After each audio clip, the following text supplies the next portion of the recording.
Hello guys, welcome to another video of stock market friends. सीरीज टेक्स limited का जिस आईपीओ का आज डे 2 का सब्सक्रिप्शन ओपन होने जा रही है, जिसमें लोग जानेंगे इसका डे 1 का लाइव सब्सक्रिप्शन जीएमपी कितना चल रहा है, लिस्टिंग कितना मिलेगा, अप्लाई करना चाहिए या फिर डे 1 में परफॉर्मेंस कैसा था, इन सभी चीज़ों को डिस्कस करेंगे। चलिए फ्रेंड्स, वीडियो स्टार्ट करते हैं।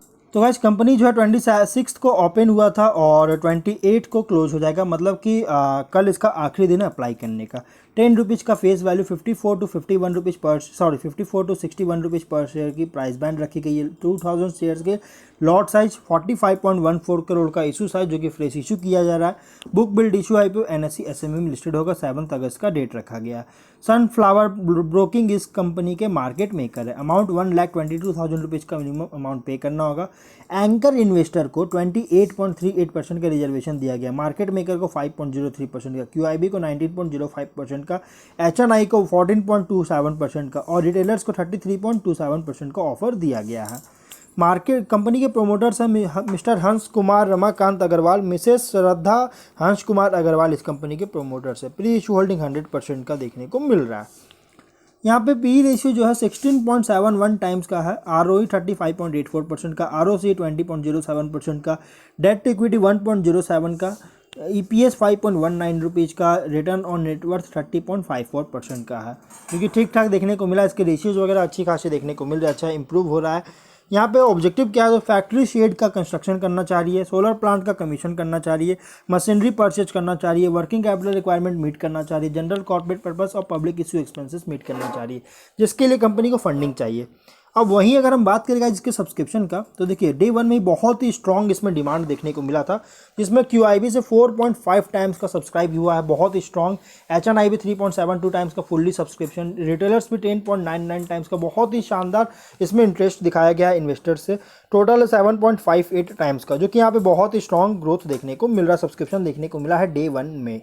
अब इसमें क्या करना चाहिए, देखिए कंपनी का बिजनेस 2011 में इनकॉर्पोरेट किया गया था, जो कि पॉलीप्रोपिलीन नॉन वोवेन फैब्रिक का अलग अलग साइज और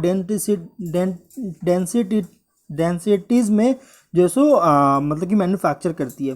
कंपनी जो है पॉलीप्रोपिलीन जो नॉन वोवेन फैब्रिक का जो मैन्युफैक्चर करता है ना, ये ज़्यादातर यूज़ किया जाता है इकोलॉजिकल एप्लीकेशन, जैसे स्पेशली फील्ड्स और इंडस्ट्रीज़ में, जहाँ पे डिस्पोजेबल और सिंगल यूज़ प्रोडक्ट्स का यूज़ होता है, वहाँ पे बहुत ज़्यादा मतलब कि इसका प्रोडक्ट्स को यूज़ किया जाता है, जैसे organic farming, hospitals, health care, nursing homes, home furnishing, vehicle upholstery, seat fabrication, mattress and furniture covering, ecological packaging और इंडस्ट्रियल एंड कंज्यूमर गुड्स। मतलब कि इन सभी जगह पे जो इन सभी सेक्टर में जो इन सभी के पास जो सभी में जो है सो सिंगल यूज़ और डिस्पोजेबल प्रोडक्ट्स का ही मतलब कि यूज़ किया जाता है, जिसके लिए कंपनी को जो है सो बहुत सारे और मतलब कि ये पॉलीप्रोपिलीन नॉन वोवेन फैब्रिक का ही जो इन सभी को सप्लाई करती है कंपनी मैन्युफैक्चर करके। 12 सिंस FY21, मतलब कि यहाँ पे 11 से कंपनी जो है सो यहाँ पे पार्टनरशिप फर्म में काम कर रही थी। श्री टेक्सटेक्स जो है ये मतलब कि industrial leading trading activity, polymers, chemicals और पैकेजिंग मटेरियल्स का और अदर अलाइड प्रोडक्ट्स का ही जो है सो इंडस्ट्रियल ट्रेडिंग एक्टिविटी में जो है यहाँ पे इंगेज था, बिजनेस कर रहा था एज अ पार्टनरशिप फर्म। उसके बाद कन्वर्जन किया गया पार्टनरशिप फर्म से कंपनी में श्री टेक्सटेक्स को, जो कि यहाँ पे फिर वापस से कंपनी जॉब वर्क बेसिस पर ही मैन्युफैक्चरिंग कर रही थी, जो कि लेकिन उसके बाद जो है 1 अप्रैल 2021 में कंपनी का एक बहुत बड़ा रिजल्ट आया डीमर्ज को लेकर। डीमर्ज किया गया कंपनी का, जिसके बाद कॉन्ट्रैक्ट मैन्युफैक्चरिंग भी किया गया, जो कि ट्रांसफ़र किया गया रिजल्टेंट कंपनी को, जो कि ऑरम फैब्रिटेक प्राइवेट लिमिटेड को। और यहाँ पे ऑरम फैब्रिटेक प्राइवेट लिमिटेड जो है ये वापस से कन्वर्ट किया गया LLP में। मतलब कि इस कंपनी में बहुत सारे रिवॉल्यूशन देखने को मिले हैं। और डीमर्ज होने के बाद अब तक कंपनी जो है पॉलीप्रोपिलीन नॉन वोवेन फैब्रिक जो है अब मैन्युफैक्चरिंग करना इसका बिजनेस है। श्री टेक्सटेक्स का जो मैन्युफैक्चरिंग फैसिलिटी है गाइस साइट है, ये सीमाज धोकला तालुका में, अहमदाबाद में, गुजरात में, जो कि मैन्युफैक्चरिंग कैपेसिटी है 36 million tonne PP non woven fabric पर एनम का, जो कि कंपनी के क्लाइंट बेस भी जो है सो लगभग गुजरात से, तमिलनाडु, वेस्ट बंगाल से इसके जो है क्लाइंट्स आते हैं, और खास और ज़्यादातर इसके क्लाइंट्स और जो है इंटरनेशनल क्लाइंट्स भी इसके हैं, जैसे USA, Taiwan, Canada, Denmark, China जैसे कंट्रीज से भी इसके जो है क्लाइंट्स आते हैं। यहाँ पे कंपनी जो है अगर देखिए तो कंपनी एक प्लानिंग कर रही है अपने एक्सपेंशन को लेकर, मतलब कि नए प्रोडक्ट्स को ऐड करके, जैसे कि पीपी टफ्ड फैब्रिक जो कि कॉमनली नाम लिया जाता है इसको गाइस आर्टिफिशियल ग्लास और पीपी मल्टी फिलामेंट यॉन्स का जो है सो ऐड करके अपने बिजनेस को और ज़्यादा एक्सपैंड करना चाह रही है।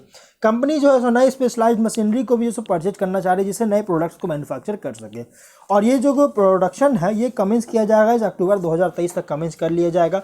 मशीनरी भी इंस्टॉल कैपेसिटी भी जो होगा मशीनरी के पास जो मशीनरी जो इंस्टॉल कर रही है कैपेसिटी जिसका होगा 12 टन्स पर एनएम का कैपेसिटी होगा पीपी मल्टी फिलामेंट्स का, और 30 लाख स्क्वायर मीटर्स पर एनएम का पीपी टफ्ड फैब्रिक जो कि आर्टिफिशियल ग्लास का मैन्युफैक्चरिंग किया जाएगा।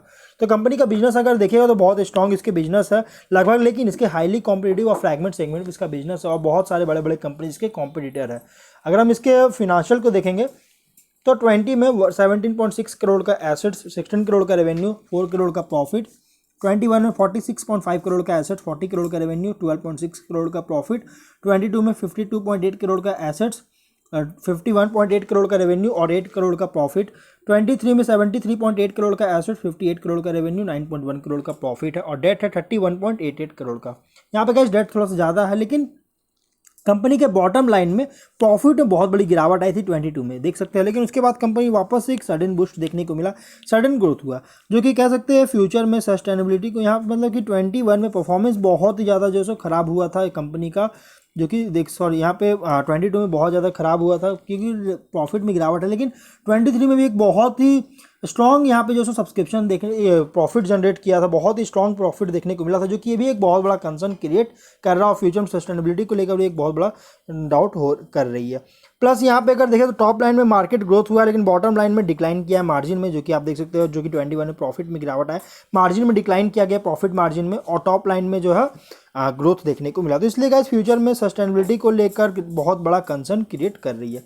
लेकिन यहाँ पे जो आईपीओ लाया गया गाइस एक रीजनेबल प्राइस पे इसकी आईपीओ आई है, इसलिए अगर आप इसको लॉन्ग टर्म के लिए इन्वेस्टमेंट करने का सोच रहे गाइस तो आप इसमें अप्लाई कर सकते हैं क्योंकि बहुत ही स्ट्रॉन्ग इसके डिमांड देखने को मिला है। अगर जीएमपी की बात करें तो इसका जो जीएमपी अभी चल रहा है अराउंड 30 रुपीज़ का 49% की लिस्टिंग मिलने के चांसेस, बहुत ही स्ट्रॉन्ग लिस्टिंग गेन मिलने का उम्मीद है। तो गाइस इसलिए अगर आप इसमें लिस्टिंग गेन भी चाहते हैं तो आप इसमें अप्लाई कर सकते हैं। मीडियम टू लॉन्ग टर्म के लिए इन्वेस्टमेंट करने का सोच रहे हैं इन सभी रिस्क को लेकर तो गाइस आप इसमें अप्लाई कर सकते हैं। तो हम लोग वीडियो कहीं पर एंड करते हैं, अगर कोई डाउट है कमेंट बॉक्स में पूछे। मिलते हैं नेक्स्ट वीडियो में, टिल देन बाय बाय।